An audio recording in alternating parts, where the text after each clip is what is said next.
안녕하십니까. 땅사고 건물사고 부자되고의 땅사고TV 임동성입니다. 오늘은 그 이념으로 민주당을 지지해도 좋다. 하지만 누가 옳았는지는 부동산 시장이 과거에도 현재에도 검증해 주었고 앞으로도 미래에도 검증해 줄 것이다 라는 제목으로 한번 봐봤습니다. 이걸 왜 하냐면 저도 민주당 그 권리당원이고요. 민주당을 굉장히 좀 지지했었고 지금은 이제 별로 뭐 권리당원 탈퇴도 했지만은 하여튼 제가 20대 때, 30대 때, 40대 때 계속해서 민주당을 지지했었고요. 민주당에서 투표도 많이 했었고 뭐 이제 그렇긴 한데 이제 나이를 먹고 여러 세계사를 들어보고 또 정치인들이 하는 행위들을 봐보고 이렇게 보면 저는 여기를 뭐 이제 도발적으로 민주당이라는 것을 뭐 이렇게 했지만은 민주당이든 국민의힘이든 또 뭐 어떤 당이든 정치인이란 자체를 어떻게 된다? 믿으면 안 된다요. 정치인은 자기 해쳐먹으려고 모인 집단이에요. 국민을 위해서 일을 하지 않습니다. 근데 자꾸 이제 뭐라 그럴까요? 좀 나약한 사람들, 경제적으로 약자, 이런 분들이 자꾸 그것을 좋아하는 것 같아서 나한테 내 재산을 강탈해 감에도 불구하고 거기를 지지해주는 사람들을 보니까 좀 안타까워서 이 제목을 잡고 해드리는 겁니다. 특히 저도 전라도에 있고요. 또 제 유튜브도 전라도 사람들이 많이 듣고 있는 건 사실을 알고 있습니다. 물론 민주당을 지지하고 또는 뭐 국민의힘을 지지하고 하는 것은 개인적인 자유고 하는데 또 자기한테 이익이 된다고 하면 거기를 당연히 지지를 해야겠죠. 여기 말고도 또 다른 뭐 당도 많이 있겠죠. 뭐 진보정당도 있고 뭐 여러 가지 있겠는데, 근데 이제 부동산에 관해서 물론 저도 잘 알고 있습니다. 어떤 당을 지지하고 그 당이 하는 정책이 나의 재산과 나의 뭐 자유권과 나의 뭐 이런 것에서 지대한 영향을 미친다라는 그 사실. 근데 그것이 꼭 부동산 하나에만 의해서 이것을 결정하지 않는다라는 사실도 저도 알아요. 예를 들어서 국가 안보, 국방, 뭐 외교, 경제, 그다음에 나의 재산권, 부동산, 그다음에 교육, 복지, 여러 가지가 더불어져서 나한테 이득이 될 것이라고 판단되어져서 뭐 지지한다라는 사실을 압니다. 근데 나한테 손해를 주고 있는데 거기를 지지하는 사람들, 나 그런 거 보면 정말 좀 답답하기도 하고, 또 뭐냐면은 나한테 손해가 난지를 뻔히 알면서도 지지해준 친구들도 제 주변에는 많이 있습니다. 제가 아시는 분도. 근데 그게 전라도가 좋아서 민주당에서 좋아서 이렇게 하시는 것, 왜냐하면 내가 조금 벌고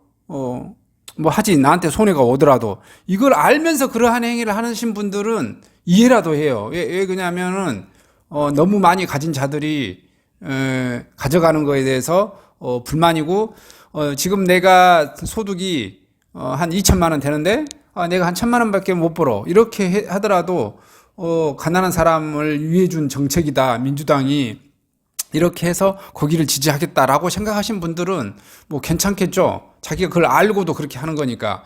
근데 민주당이 하는 정책이 여러분들한테 재산을 강탈해가고 손해를 보고 하는데도 그걸 지지를 해.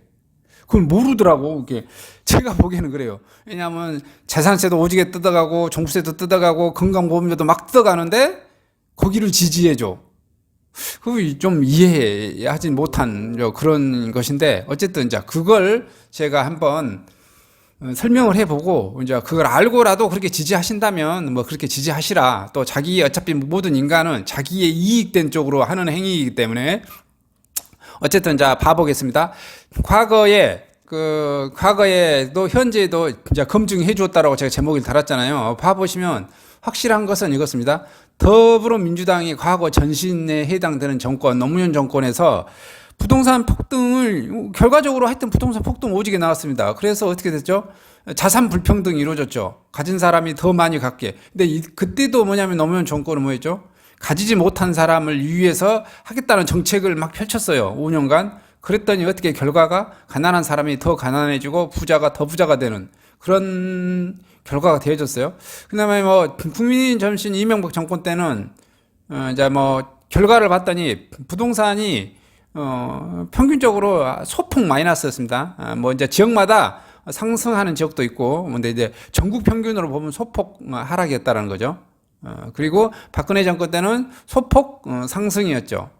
그렇다면 자산 불평등은 자산이라고 하는 것은 이제 부동산도 됐고 여러 가지가 있겠죠. 근데 이제 여기서 제가 말한 것은 저는 부동산만 얘기하기 때문에 부동산을 얘기하는 겁니다. 과거는 이랬어요. 그러면 이제 이미 여기서도 답이 나왔죠. 그리고 더불어민주당 현재 문재인 정권은 결과가 부동산이 폭등이다. 이것도 뭐 이미 5년 다 끝나가잖아요. 이제 근데 폭등이 나온 거죠. 뭐 서울 같은 경우 10억, 20억씩 또 부동산 가격이 올랐고 광주광역시도 2억, 3억, 4억이 막 올랐고 뭐 이런 현상이에요. 그다음에 이제 미래에는 어떻게 할 거다. 더민주당이 이재명 정권이 창출이 되면 부동산은 더 폭등할 겁니다. 그러면 가진 사람들은 더 좋아하지 않을까요? 근데 가진 사람들이 이상해. 이재명을 더 싫어해. 가진 사람들이 노무현 정권을 싫어하고 문재인 정권을 싫어해. 속으로는 우수고 좋아할까요? 가격을 올려줘서? 저도 잘 모르겠네요. 자, 어쨌든 현실은 그렇습니다. 그러니까 국민의힘 윤석열 정권이 아마 잡으면, 제가 예측하기에는, 초기에는, 가격이 올랐다가 임기 말기로 가면은 줄어드는, 그래서 소폭 상승하는, 5년 평균을 보면 이렇게 되지 않을까, 저는 예측을 합니다. 더불어민주당의 이 상황을 봐야 돼요. 그러니까 저 같은 경우는 더불어민주당의 김대중 계열, 김대중 보통 전라도에서는 선생님이라고 그러죠. 물론 타 지역 사람들은 뭐 김대중도 공산주의자라고 이렇게 명명하신 분도 계시더라고요. 물론 이제 김대중 분이 목포에서 공산주의적인 그런 활동을 조금 했었던 것은 있었던 것 같아요. 그게 진짜 꼬리표가 붙어서 그렇긴 하긴 하는 것 같은데, 자, 어쨌든 김대중 계열이 했던 것은 전체적으로 봤을 때 저는 시장주의자들이 했었던 것하고 비슷하다고 봅니다. 근데 이 김대중 계열, 동교동계죠. 동교동계들이 민주당에서 다 쫓겨났죠. 다 쫓겨나고 퇴출됐습니다. 누가 장악했죠? 586 운동권들이 당의 핵심을 장악했고요. 이들은 제가 대학교 다녔을 때 뭐 솔직하게 말로 거의 공산주의적인 사고방식을 가지고 있는 친구들이에요. NL 계열과 PD 계열로 크게 나눠지고요. 이들은 저도 뭐 대학교 1학년 때 같이 이런 사상학습을 했었는데 뭐 막스 레닌주의 이런 거, 그다음에 경제 언론은 무시하고 미국에 애속되어지고 경제적으로 애속되어진다고 뭐 가르치고 계속 뭐 이런 개념적으로 가르쳤던 그 친구들이 다 뭐냐면 지금 현재 노무현 정권, 문재인 정권을 장악했던 그 친구들이고, 그 친구들이 이런 공산주의적 사고 방식에 의해서 부동산 정책을 펼친다라고 저는 이제 개인적으로 보고 있습니다. 그렇게 해서 어떻게 된다? 소득 상위자, 가진 자들의 재산을 강탈해서 소득 1, 2지부전에서 나누어 주. 그들은 요 소득 1, 2지부전 숫자가 많다고 보는 거고요. 실제로는 마치 3분의 2자까지 나누어 주겠다라는 그런 거죠. 그래서 투표 유효자가 많은, 유권자가 많은 사람들한테 정책. 이것은 뭐냐면 좌파들의 다 전체적인 특징들이에요. 꼭 우리나라만 그런 게 아니라, 뭐, 베네수엘라라든지 어느 나라든지 봐보면 북한이라든지 중국, 소련 다 뭐냐면 이렇게 하죠. 왜냐하면은 가난한 사람 많기 때문에 뺏어다 주면은 우리들을 찍어줄 거고, 우리들은 정권을 영원히 강취할 수 있을 거고, 정권을 유지할 수 있을 거다. 이렇게 뭐 생각하는 그들의 사고방식인 것 같아요. 제가 보기에는 그렇습니다. 물론 이 상황에 동의하지 않으실 분도 있을 거예요. 근데 제가 보기에는 그렇다라는 거예요. 자, 국민의힘에 봐보면 국민의힘도 나쁜 거 엄청 많죠. 다 제가 말했잖아요. 정치권은 뭐라면 다 헤쳐먹을 인간이라는 거예요. 다 지네 헤쳐먹으려고 하는 것이지, 뭐 누구 뭐 약자를 보호해 주려고 하지는 게 아니에요. 이제 기존의 당권은 핵심인데, 근데 다만 나은 게 뭐냐면은 사고 방식이 경제 언론에 우리가 좀 입각한 전통적 시장 경제 중심자들이라고 저는 이제 판단을 합니다. 그나마 이제 이게 그래도 다 같이 좀, 물론 뭐 어떤 뭐라고 그럴까요? 인류가 탄생되고 나서 뭐 여러 가지 사상과 뭐 주의가 있었죠. 뭐 농본주의도 있고 중상주의도 있고 뭔주의도 다 있는데, 그나마 그래도 서로 윈윈하고 시장에서 결정하고, 물론 이제 시장에서 결정되어지면 가진 자들이 좀 더 편하게 결정할 수 있는 그런 단점은 좀 있긴 하죠. 그래서 이제 헌법에서 그거에 대해서 사회주의적으로 좀 보완하려고 하는 것은 좀 있긴 합니다. 근데 근원적인 것은 이것을 원칙으로 하는 애들이 국민의힘이다, 저는 이제 보고 있습니다. 그 다음에 이제 제가 부동산을 계속해서 말하는데, 부동산이 우상향할 수만 있는 근본적인 이유, 다른 거 다 필요 없어요. 다른 거 다 필요 없어. 어제 가치가 없는 종이화폐를 계속해서 발행한다라는 거예요. 그러니까 대한민국이라는 정부가 망하기 전까지는 어떻게 돼? 계속해서 부동산 가격은 우상향한다. 나이 드신 분들은 땅은 거짓말을 하지 않아. 조선시대 때도 올랐고 고려시대 때도 올랐고 대한민국도 이게 조선이라는 나라가 망하면은 새로 세팅이 되는 거죠. 대한민국이라는 나라로. 대한민국이라는 나라가 대체적으로 이제 우리나라는 한 500년 이상씩 많이 하죠. 한 번 더 이렇게 나라가 정착이 되면 벌써 100년이 뭐 되어 간가요? 근데 여기도 뭐 어떻게 될지는 저도 잘 모르겠습니다만 어쨌든 이 대한민국의 뭐 세종대왕 그려지고 뭐 신사임당 그려지고 이런 종이화폐 한국은행에서 한국조폐공사에서 찍어내면은 그거 뭐 돈 얼마나 들어가겠어요? 뭐 1원이나 될까요? 종이 한 장 찍었는데 하면 2, 3원, 10원이나 되려나? 그리고 나머지는 그 발행에 대한 그 이익을 누가 먹어요? 한국은행이 먹잖아요. 한국은행은 그 발행 이익을 어디로 받나 봐죠? 재경부에다 갖다 바쳐요. 결국은 누가 먹는 거죠? 국가가 먹는 거예요. 근데 국가는 또 이제 시중에서 돈에다가 계속해서 발행하는 방법 중에 하나가 정부가 국채를 발행해서 지금 코로나 때문에 국채 오지게 발행했죠. 그다음에 은행이 중앙은행에서 이제 시중은행으로 이렇게 내보낼 때 신용창조에 의해서 돈이 실질적으로 뭐 우리나라가 중앙은행이 10조 뭐 발행했다 그러면 신용창조에 의해서 한 뭐 500조 이상이 뭐 이렇게 돌아다니는 뭐 엄청난 양의 돈이 돌아다닙니다. 그래서 요걸로 이게 누적이 1년, 2년 될 때는 이게 눈에 안 드러나지만 10년 되면은 시골 촌구석에 있는 땅도 한 2배씩 오릅니다. 그리고 인구가 줄어도 당연히 땅 가격이 오르고요. 뭐든지 오릅니다. 우리가 말한 버스 가격, 책상 가격, 다 올라요, 다. 가치는 누가 부여해 줬어요? 가치가 원래 없는데 국가가 종이에다가 10,000원 이렇게 찍어서 가치를 부여해주는 거잖아. 그걸로 기준으로 해서 세금을 걷어버리고. 그러니까 이런 강제 통용령에 의해서 국가에 의해서 이렇게 돌아다니는데 모든 국가는 이렇게 돈을 찍어낸단 말이에요. 그러니까 부동산은 근본적으로 끊임없이 우상합니다. 인구가 감소하든지 뭐든 아무 상관없어. 아파트도 계속해서 상승하고 뭐 상승한다. 다만 이제 아파트가 막 공급이 많이 되면 그 상승의 속도가 굉장히 좀 더디겠죠. 안 하면 어떻게 돼요? 폭등하고. 그런 논리입니다. 자, 시장주의자들이 부동산, 특히 주택에 대해서 대응 방식을 봐보면은, 주택 공급이 적정하게 공급이 지속되도록 계속해서 공급을 해옵니다. 그러니까 당연히 완만히 상승하는데 586 운동권 이념주의자들의 부동산에 대한 방식을 봐보면 주택 공급은 계속해서 그 전에 100%가 넘었던 거예요. 110%가 됐고 집이 남아도는데 집을 왜 짓냐? 그 문재인 정권 내내도 노무현 정권 내도 주택 공급을 억제하고 못 짓게 했죠. 결과적으로 어떻게 해요? 부동산 결과가 폭등했잖아요. 어쨌든 결과적으로 폭등했어요. 이랬든 저랬든. 그 다음에 시장주의자들은 봐보면 주택 공급을 지속하기 위해서 어떻게 한다? 특히 서울 같은 경우 그 다음에 광역시 애들은 어떻게 합니까? 재건축 재개발을 계속해서 활성화해서 지속적으로 공급해 줍니다. 근데 어떻게 했냐? 586 운동권 지금 이념주의자들을 봐보시면 재건축 재개발을 계속해서 억제하고 못하고 있습니다. 이게 왜 그런지는 저도 정확히는 그 사람들의 수뇌부의 머릿속에 들어가 보질 못해서 제가 모르겠는데 제가 이제 추측컨대 이런 거예요. 재건축 재개발을 하면은 가난한 사람들의 쫓겨난다. 보통 재건축 재개발하면 사실 쫓겨난 건 사실입니다. 서울에서 있는 사람 경기도로 쫓겨나죠. 왜냐하면은 재건축 재개발하면 집가가 너무 이제 또 올라가는 것은 또 사실입니다. 근데 사람이 살기 위해서는 재건축 재개발을 해야 되는 것은 다 사실이에요.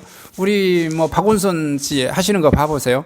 페인트 칠하고 계단이 있는데 70대 80 할아먹은 사람이 있는데 배달해주면 배달도 안 해주면 오토바이도 배달 안 해주잖아요. 왜냐면 계단인데 그걸 누가 배달해줘요? 아파트 출입구에다 던져놓고 가버리죠. 전자제품도 냉장고도 그렇게 던져놓고 가버리고 그러는 것 같더라고요. 서울 이렇게 재건축. 그런 경우 어떻게 해요? 다 갈아엎어야죠. 깡그하게. 백날 거기다 페인트 칠하고 뭘 해봤자, 어떻게 된다? 좀 보기에는 좋을지 모르는데 실제 산 사람들은 돌아버리죠. 그 다음에 시장주의자들은 주택 공급 활성화를 위해서 임대주택 공급에 대해서 세제 혜택을 제공해서 제공을 계속 해줍니다. 근데 세제 혜택을 해주니까 어떻게 죠? 가격이 싸지죠. 그래서 서민층들이 싸게 임대주택에서 살 수가 있습니다. 개인들이 이런 임대주택을 하죠. 근데 지금 현재 뭐냐면은 586 운동 정권 이념주의자들 어떻게 했나요? 다주택자 징벌을 위해서 임대주택을 없애게 했죠. 계속해서 세금 부과하고 아예 지금 제도 자체를 개인들이 임대주택을 없애버리게 했죠. 지금은 임대주택 누구나 있나요? 지금은 LH나 뭐 부영 같이 건설 임대 빼놓고는 나머지 이제 주택들은 다 사라지고 있어요. 지금 막 그 5년, 6년 대여됐던 사람부터 이제 8년이나 10년 만기 되면은 그 개인들의 임대주택 물량이 다 사라집니다. 임대주택 물량이 사라지면 당연히 어떻게 되죠? 주택 공급 축소로 이어지고 요것으로 인해서 주택 가격이 폭등할 것은 당연히 예상되어진 거예요. 그 다음에 이제 보시면 시장주의자들은 취득세, 재산세, 종부세들을 양도세를 대체적으로 완화해 줍니다. 완화해 주어서 주택 공급이 확대. 뭐냐면은 보통 이게 이제 두 채, 세 채 가지고 있는 사람들이 일정 정도 되고 돈을 벌고 나면 팔고 다른 사람한테 넘겨주죠.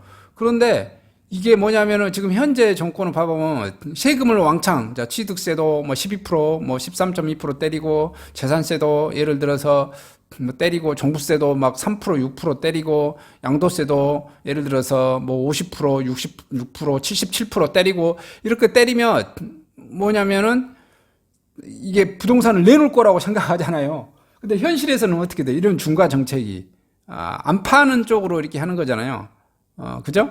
자녀한테 뭐 증여를 하고 어쨌든 자 이렇게 됩니다. 뭐 일부는 또 팔겠죠. 그래서 가격이 폭등되어지고 있다. 그다음에 대출 완화 정책. 시장주의자들은 대체적으로 주택 공급을 위해서 대출 완화 정책을 펼칩니다. 그래서 건설사들이 대출 이웃이셨기 때문에 아파트를 많이 짓고 공급하는 하는 거죠.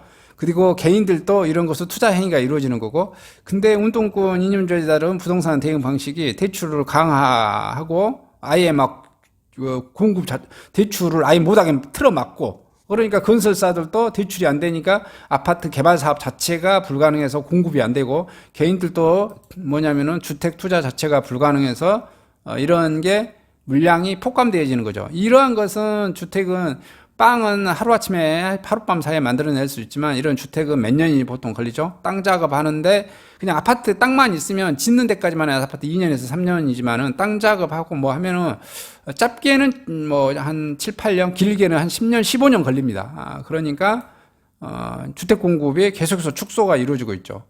그리고 이제 뭐냐면은 시장주의자들의 특징이 뭐냐면 제가 봤을 때는 거예요. 모든 정책을 시장 참여자들이 예상 가능하고 대처 가능하도록 계속해서 시그널을 주고 그것을 그 변화의 폭을 조금씩 합니다. 보통. 근데 이제 좌파들은 어떻게 해요? 모든 정책을 급격화하고 합니다. 예상하지 못하고 준비하지 못해요. 왜냐하면은 뭐가 있죠? 애들한테는 강탈해서 뺏어서 소득 1, 2, 뭐 3분위자들한테 나눠주겠다라는 그런 그 의식이 좀 강하잖아요. 그러다 보니까 이게 강탈을 해야겠다는 소득 1, 2분, 소득 4, 5분위자들한테 강탈을 해야 돼. 그러다 보니까 정책을 급격하게 바꾸어. 그리고 예상하지 못하게 해서 빼서 이런 정부 리스크가 너무 크다. 그래서 좌파 정권은 정부 리스크가 너무 크다. 뭐 다른 나라도 이렇게 전 세계적으로 보면은 좌파 정권이 대부분 이렇게 어떤 정권이나 부동산만 아니라 경제가 대체적으로 개박살 나는 박살이 좀 나가지요. 국민들 다 함께 좀 힘드는 그런 게 좀 있는 것 같아요. 그 다음에 제가 뭐냐면 이렇게 말씀드렸는데 마치 이제 이렇게 하시면 제가 여기 요 정책이 이제 민주당 것만 까다 보니까 민주당 것만 비난하고 있죠. 그래서 이제 보시면 민주당 것만 하고 뭐 국민의힘이나 이쪽 우파들은 제가 좋은 것처럼 말한 그것은 아니에요. 자, 정치인이 전체 국민은 일할 것이라고 뭐냐면은 기대 자체를 하지 마시라는 거예요. 모든 정치인들 맨날 입버릇처럼 국민해. 근데 모든 정치인은 있잖아요. 일부 국민을 위해서 일을 합니다. 즉 자기를 도와준 그자만을 위해서 내가 정권을 잡으면 그자 나한테 도움을 줬던 그자만 혜택 주고 나머지는 혜택 줄 것처럼 하고 주지 않습니다. 이게 현실입니다. 이건 전 세계 역사에서 증명된 사실이고요. 모든 왕이나 황제나 제후, 뭐 대통령들, 뭐 군인, 독재자들 다 이 짓거리 했습니다. 근데 왜 이렇게 하겠어요? 왜냐하면은 제한은 유한하고 인간의 욕망은 무한하기 때문에 그렇습니다. 제한은 유한하고 인간의 욕망은 무한하기 때문에 이걸 다 해줄 수가 없어요. 그러니까 어떻게 돼? 내가 정권을 잡으려면 뭘 해야 돼요? 옛날에 왕이나 황제나 제후나 임금들이나 군인들은 어떻게 돼요? 쿠데타를 일으키든 칼로 쓸든 총으로 쏘아 죽이든 뭐 이렇게 해서 잡으면 목숨 걸고 하는 거잖아요. 목숨 걸고 했으면 자기 동료들한테 먼저 해줘야 되는 거잖아요. 물론 지금 현대에 들어와서는 선거에 의해서 합니다. 하지만 선거에 들어온 사람들도 어차피 옛날처럼 총으로 쏘아 죽이고 칼로 쏘아 죽이고 독살하고 이런 것은 아니지만 정권을 뺏기면 어떻게 되죠? 뭐 꼭 그럴 수도 있어요. 진짜 범죄가 있어서 깜빵 가기도 하지만 범죄가 아닌데도 깜빵 가는 것이 정치적으로 패하면 뭐 가는 거 아니겠습니까? 그리고 또 내 재산도 뺏기고 이렇게 되어지는 겁니다. 이것을 제가 말씀드린 거예요. 봐봐요. 제가 지금 여러분들이 저는 민주당도 별로 안 좋아하고 국민의힘도 안 좋아한다는 것을 말씀드리려고 그런 거예요. 여러분들이 지금 대한민국에서 교육 받으시면 세종대왕은 국민을 위해서 제일 좋아하고 엄청 했다는 걸 알아요. 저도 세종대왕이 한글을 창제했고 우리 후손들한테 크다란 혜택을 줬다는 것을 인정합니다. 하지만 세종대왕이라는 인간도 왕족이에요. 세종대왕이라는 그 인간 머릿속에 뭘 했죠? 노비를 보호해 주겠다? 평민들을 보호해 주겠다? 이런 것은 쉽게 말해서 씨알 하나도 없다라고 보신 거예요. 보시면 이분도 세종대왕이라고 이게 했던 것 중에서도 양반들이 세종대왕을 그렇게 짙게 세우고 위대한 왕이라고 평가를 해주는 거잖아요. 왜 그렇게 했어요? 세종대왕이 처리한 법안 두 가지만 제가 들어볼게요. 노비 종모법. 조선시대의 50%가 노비입니다. 노비. 여자 밑에서 태어난 사람들은 무조건 다 노비야. 여자들, 거의 살해한 것은 먼저 아시겠지만, 노비 종모법 하면은 어마어마하게 노비가 증가돼 버립니다. 그 다음에 부민고소법. 이것도 세종대왕이 만든 거예요. 부민고소법이 뭔지 알죠? 부민고소법이라는 것은, 종이 자기 양반이라든지 평민이 양반이라든지 이런 사람 또는 지방관이 있는데 양반이나 지방관이 온갖 개지랄을 떨고 악행을 저지더라도 어떻게 된다? 밑에 사람들이 고소를 못하게 하는 거예요. 고소하면 그 자를 처벌을 해. 이해되시죠? 얼마나 좋았겠어요, 세종대왕이. 양반들 입장에서는. 가진 자들 입장에서는 똑같은 거란 거예요. 그 다음에, 물론 저쪽 경상도라든가 아니면 또 우파 쪽에서 김대중을 싫어할 수도 있지만, 저도 전라도 사람이고, 저도 김대중 대통령 굉장히 존경도 하고, 우리 보통 선생이라고 부르죠. 근데 이분도 어떻게 됐다? 자신의 이익을 위해서 일했다는 거예요. 그리고 자신의 도와주는 그 패거리들, 쫄개들을 위해서 일을 한 겁니다. 여기다가 구체적인 얘기까지 다 하면은, 좀 논쟁의 싸움이 일어날 것 같아서 똑같습니다. 이재명도 당선이 지금 현재 곧 선거가 될 더불어민주당의 이재명도 그러할 것이고 윤석열도 그러할 것입니다. 이 두 사람 다 결코 서민과 중산층을 위해서 일하지 않습니다.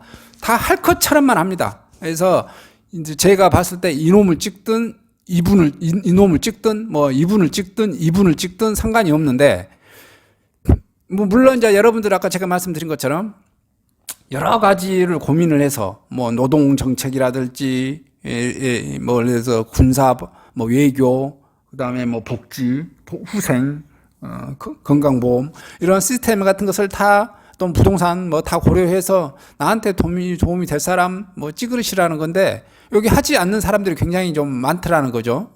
그래서 제가 이렇게 말씀을 드리는 거예요. 그 다음에 이것을 더 제가 좀 설명을 해드리고 보기 위해서 부동산에 대해서 소득 분위를 한번 봐보는 거예요. 우리나라의 부동산 하는 좌파들이나 아니면 그 신문 방송사 항상 하는 말이, 대한민국은 모든 소득이 부동산에 몰빵되어 있다. 그래서 한국이 마치 큰 문제가 있는 것처럼 하고요. 미국이나 유럽 선진국은 부동산에 몰빵 안 되어 있는데 그 근처럼 따라가야 되는데 이렇게 말을 하는데 그거 다 잘못된 겁니다. 한국을 포함해가지고요, 미국, 유럽도 소득 1분이자들은 어차피 집도 마련 못할 사람들이 많겠죠. 국민임대 아파트 살고 그런 거니까. 2분이자들도 아주 적은 집 열악한 주택을 가지고 있고 하잖아요. 2분이자에서 4분이자들까지는 대다수가 다 있잖아요. 7, 8, 90%에 다 부동산에 몰빵되어 있습니다. 이것은 미국도 그렇고요, 유럽도 그렇고요, 뭐 캐나다, 뭐 어디든지 다 그렇게 되어 있습니다. 안 그런 데가 없어요. 소득 5분이자 정도나 자산 포트폴리오를 부동산은 한 50% 이하로 내리고 채권, 주식, 금, 뭐 귀중품 등등의 좀 이렇게 분산되어져 있습니다. 여러분들도 지금 이 소득이 뭐 4분위, 3분위자밖에 중간층이나 밖에 안 되더라도 그렇다면 부자들을 따라 해야 된다겠죠. 부자들을 따라 하시라 그러는 거죠. 채권이나 주식이나 금에 뭐 이런 귀중품, 그 다음에 뭐 암호자산, 뭐 잘 아신다고 하시면 어디 뭐 미술품 이런 것에도 투자할 필요가 있다 이거죠. 자, 더불어민주당은 가진 자 즉 있잖아요. 3분이자, 4분이자, 5분이자에게서 세금을 오지게 뜯어 강탈해. 그래서 본인들이 먼저 먹고 저는 뭐 동의하지 않은 사람도 있겠지만 저는 그렇게 생각합니다. 일부를 1분이자, 2분이자에게 분비하는 정책을 기조로 저소득층, 중산층에게 유권자들을 표들어서 정권을 획득하고 장기 정권을 유지하려는 게 이들의 목적이라고 저는 봅니다. 그죠? 근데 여기서 이제 국민들이 이게 이해를 해야 되는데 마치 지금이냐면은 더불어민주당은 3분이자까지 줄 수 있는 것처럼 해요. 근데 대한민국 국민 인구 분포상 있잖아요. 숫자가 가장 많아. 대부분의 사람들은 3분이자에 해당되겠죠. 근데 이 3분이자들이 착각을 하시는 거야. 4분이자, 5분이자들한테 뜯어가지고 나한테 많이 줄 거라고 생각을 하는 거야. 근데 봐보면은 우리가 이제 소득 분류표로 보시면 소득 분류기나 자산 분류로 이제 두 가지로 나눠볼 수 있겠죠. 현재 내가 들어오는 소득, 월 소득, 연간 소득 계산해서 내가 소득 1분이자, 2분이자, 3분이자, 4분이자, 5분이자가 되는 건지 또는 내가 그냥 지금 벌어들인 것은 적지만 기존에 가지고 있는 자산을 기준으로 해서 1분이자, 2분이자, 3분이자, 4분이자, 5분이자가 있을 건데 이 본인이 4분이자에 해당되는데도 본인은 3분이자라고 생각을 하시는 분도 많이 있는 것 같더라고요. 제가 주변에서 보시면. 그러면 이제 그분들은 어떻게 되냐면은 4분이자, 5분이자에서 뜯어가지고 나한테 더불어민주당이 줄 거라고 생각을 하는 거야. 근데 그러지 못해. 저 주변에서 이제 그런 거 많이 보거든요. 민주당 엄청 지지해. 제 친구들 중에서도 막 민주당 엄청 지지해. 그래가지고, 건강보험료 막 엄청 뜯어가. 건강보험료 개인 사업 하는데 막 60만원, 70만원, 80만원 막 뜯어가요. 요거 엄청 해. 그래도 민주당 막 지지해. 근데 민주당에서는 그거 뜯어가겠다고 이미 다 문재인이가 발표하고 다 했는데 본인이 거기다 투표를 해놓고 왜 그걸 욕하는지를 모르겠더라는 거예요. 저는 사실 문재인 안 찍어졌거든요. 저는 더불어민주당 그때 당시에도 권리당원이었는데 찍어주기는 안 쳐서 찍어줬어요. 왜냐하면은 그 운동권 애들이 이렇게 강탈해 갈 거라는 것을 저는 이미 예상하고 있었기 때문에. 근데 자기가 뭐냐면은 해놓고 그 강탈 당하면은 이해라도 되는 거죠. 내가 아까 말했죠. 또 제가 아는 주변에 있는 또 뭐 지인들 중에서는 자기는 민주당이 오면 자기 사업이 소득이 준다라고 알고 또 있더라고요. 알고 있는데 그런데 나는 그래도 민주당을 찍어준다. 왜냐? 너무 많이 뜯어간,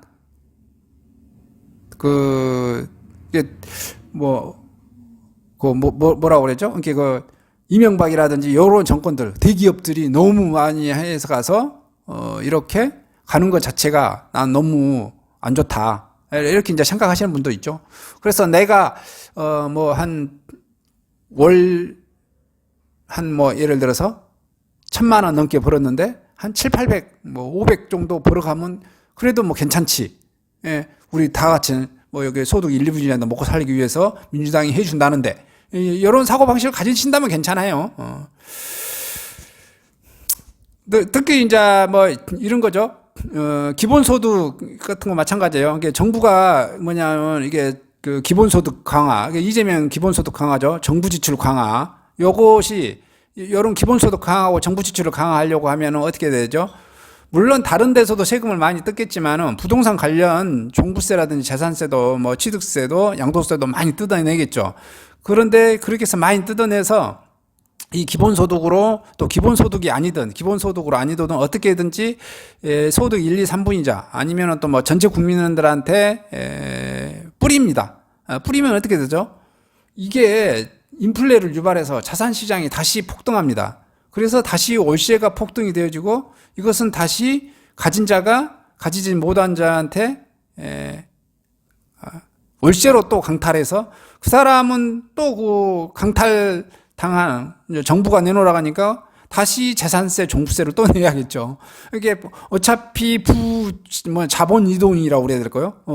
자본이 계속해서 빙빙빙빙 도는 거죠.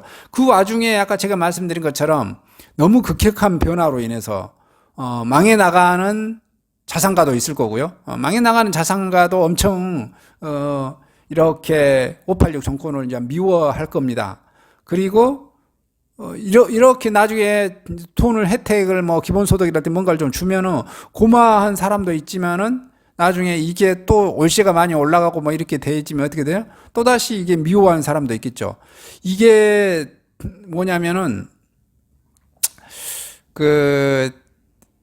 이번에 이재명이가 기본소득 하겠다고 하는 거 국민들이 그래서 많이 좀 반대했죠. 설문조사하고 하니까 반대하더라고요. 이게 뭐냐면은 경제적인 지식, 그 다음에 국민 수준이 낮을수록 이런 좌파들의 포퓰리즘 정책에 먹혀 들어가고요. 소득이라든지 경제적 지식이 있을수록 이런 포퓰리즘 정책이 좀 먹혀 들어가지 않는 그런 현상을 좀 보여주는 것 같아요. 그리고 이제 저 같은 경우도 솔직하게 제 강의를 누구한테 이제 하냐면은 저 포커스도 3분이자 4분이자들을 위한 강의입니다. 어쩔 수가 없어요. 세상은 그러더라고요. 소득 1분이자 2분이자의 저소득층이 이제 부동산 구매가 힘들어요. 실질적으로 이분들한테 저 이렇게 중개하고 중개 수수료도 못 받고 뜯기기도 하고요. 실질적으로 뭐 공인중개사도 마찬가지입니다. 어떤 다른 영업직 하시는 분들도 예를 들어서 자동차 카세일을 한다고 하셔보세요. 소득이 낮은 마티즈나 뭐 모닝을 파시는 게 더 거시하겠습니까? 아니면 위에 그랜저나 뭐 G90 같은 거 아니면 벤츠라든지 이런 외제차를 파는 게 영업직 하는 사람 내서 소득이 더 있을 것 같나요? 저도 1분이자 이 강의 자체가 뭐 죄송합니다만 1분이자나 2분이자를 위한 강의가 아니에요. 좀 아쉽긴 하죠. 그리고 또 저는 5분이자들을 위한 강의도 아닙니다. 저 같은 경우 지금 제가 이 5분이자 분들을 만나기가 힘들어요. 5분이자들 만나면 중개 한 건 하면 돈 엄청 벌겠죠. 그래서 어차피 저도 부동산 하지만 누구를 위해서 강의를 한다? 부자를 위해서 강의를 한다. 똑같습니다. 이것을 이렇게 법칙을 알으셔야 돼요. 저를 욕하지 마시고 국가도 마찬가지예요. 문재인이도 여러분한테 이재명이 나와서 선거할 때는 서민들을 위해서 막 일할 것처럼 엄청 하잖아요. 당선되면 소득 1분이자 2분이자를 위해서 일하지 않습니다. 하는 척만 해요. 하는 척만. 물론 찔끔 던져주겠죠. 아마 4분이자나 3분이자나 4분이자들도 여러분들 봐보시면 아마 찔끔 문재인 정권 때 찔끔 받았겠죠. 연에 한 100, 200, 300 받았나요? 재난지원금 이런 걸로 20만 원, 30만 원. 근데 세금은 더 많이 뜯어갔죠. 기존에 벌었던 것보다도 더 훨씬 많이 뜯어갔을 거예요. 저 같은 경우도 엄청 뜯겼습니다. 그래서 자신이 이제 판단하시라는 그런 내용이고요. 따라서 현 정권에서는 부동산 투자가 수도권 아파트 지금 현재 1채, 지방은 이제 2채까지만 현재 가능하죠. 세채도 가능은 한데 취득세 3%, 아니 13.2% 하면서 살 수는 없을 것 같고, 사시라고 강의를 하시는 분도 있더라고요. 근데 저는 그렇게까지는 주장을 못 하고, 또 사게 되면 또 종부세가 또 재산세가 또 기다리고 있죠. 그래서 이제 제 생각은 이 정부 리스크가 너무 커요. 그리고 저도 이제 제 나이 딱 이제 50 됐는데, 저는 문재인 정권에 되기 전 노무현 정권 때, 전 노무현 정권 때 백수였습니다. 노무현 정권 때 백수였고요.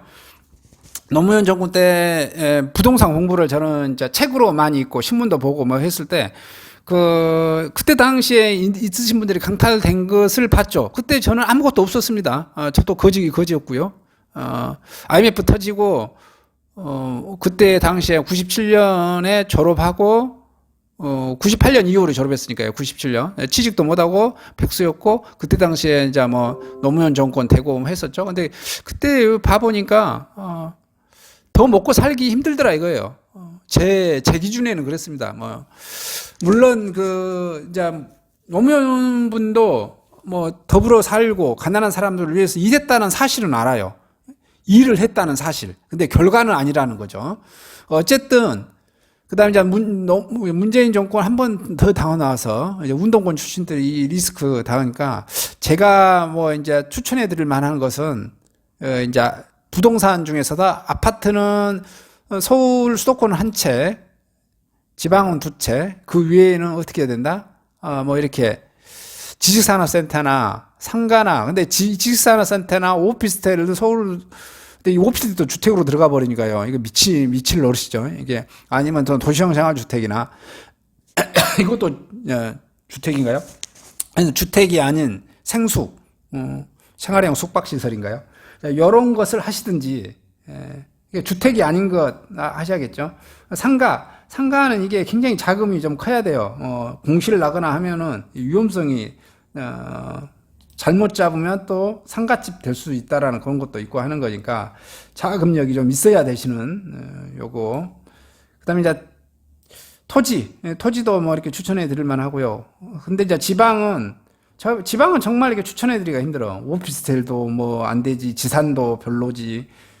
상가도 되는데 상가가 정말 딱 될 만한 자리만 되고 그것도 좀 힘들어요. 아파트 상가, 아파트 내부 상가 1000세대 이상 넘어갈 만한 아파트 내부 상가 이 정도.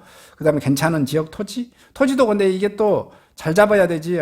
안 잡으면 현금화하기 어렵고 거래 안 되고 미칩니다. 그래서 이제 제가 추천해 드릴 만한 게 포트폴리오를 구성하시는데 이게 뭐냐면은 보시다시피 제가 그랬죠.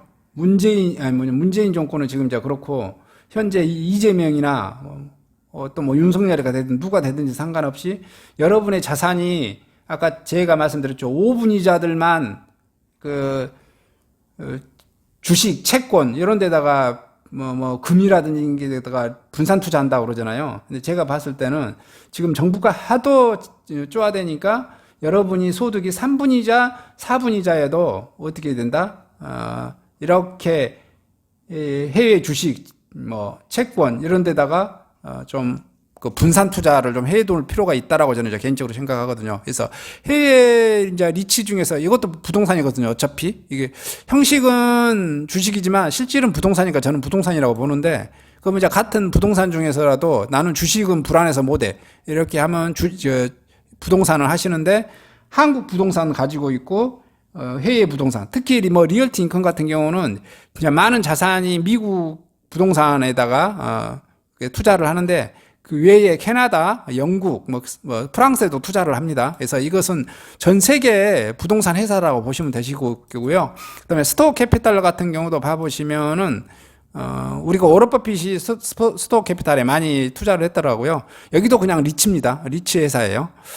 그 다음에 이제 뭐 주식 같은 경우는 이제 저도 주식을 조금 해보긴 합니다만은 가장 괜찮은 주식으로 하자고 하면은, 이렇게 한 방에 돈을 왕창 벌려고 하지 마시고, 요런 게 제일 좋을 것 같아요. 코카콜라, 이렇게 화이자, 배당을 많이 해주는 해외 주식, 요런 데다가 투자를 하셔서, 현 정권에서 말하는 지금 좌파들이 또 왜냐면은 이게 왜 이제 말씀을 드리냐면은 윤석열이가 정권을 잡더라도 또 몇 년 하다가 뺏기겠죠. 뺏기면 다시 좌파가 오잖아요. 그러면 또 뭔 짓을 할지 몰라 정부가 세금 막 갑자기 어떻게 돼요? 1000만 원, 2천만 원, 3천만 원, 1억 이렇게 때릴 수 있다니까. 여러분이 자산을 형성하기 위해서 모든 사람들은 어떻게 한가요? 정말 아끼고 아낍니다. 보통 남들은 자산을 형성시킬 때 돈이 저 사람이 20억, 30억, 100억 있으니까 그것만 부자가 된 것만 부러워하는데 사실은 그 20억, 30억, 100억을 만들기 위해서 얼마나 그 사람들이 돈을 아꼈는지는 보지도 않습니다. 해외여행 안 가고, 그죠? 물건 뻥뻥 안 쓰고 아끼고 다 아끼거든요. 왜냐면은 전략이 전제되어집니다. 근데 그것은 생략을 하고 마치 얘가 뭐죠?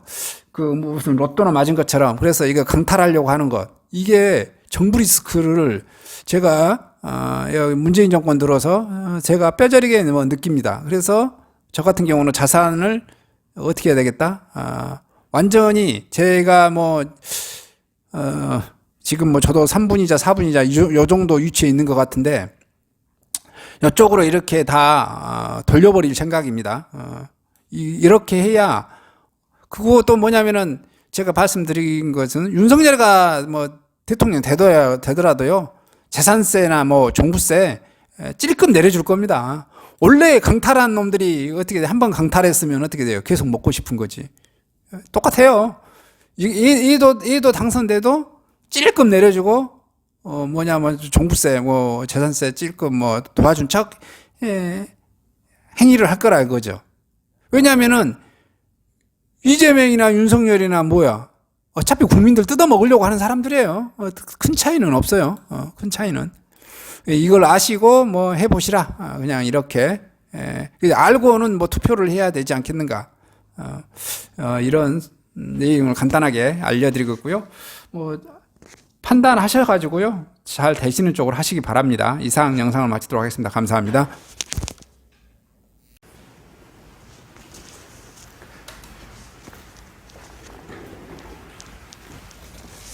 안녕하십니까. 저는 네이버 카페 빛가람 혁신도시 카페를 운영하고 있는 카페직이고요. 카페 활동하고 있는 카페 부동산입니다. 나주 혁신도시에서 기반으로 하고 있습니다. 상가, 토지, 아파트를 전문적으로 하고 있고요. 또 삼성화재도 같이 활동하고 있습니다. 상가 통해서 임대차 매매하신 다음에 화재보험 같이 가입하시면 중개수수료 절반 정도 할인해 드립니다. 그리고 삼성화재의 그 의료실비, 운전자 보험, 자동차보험, 화재보험, 적금, 치아보험, 연금보험, 상해보험, 통합보험, 자녀보험, 간병보험, 당뇨보험 이런 것도 모두 한꺼번에 취급하고 있습니다. 보험을 또 가입하게 되시면 또 이렇게 저를 통해서 상가 이렇게 임대차 내시고 하시면 네이버 카페 빛가람 혁신도시 카페에 홍보를 해드리고요. 유튜브에도 이렇게 홍보를 해드립니다. 그리고 이벤트 행사를 해서 여러분의 매장에 손님들이 찾아갈 수 있도록 이렇게 해드리고 있습니다. 물론 이벤트 비용은 제가 부담해 드립니다. 저를 통해서 많은 사업 같이 윈윈할 수 있도록 도움을 주셨으면 감사하겠습니다.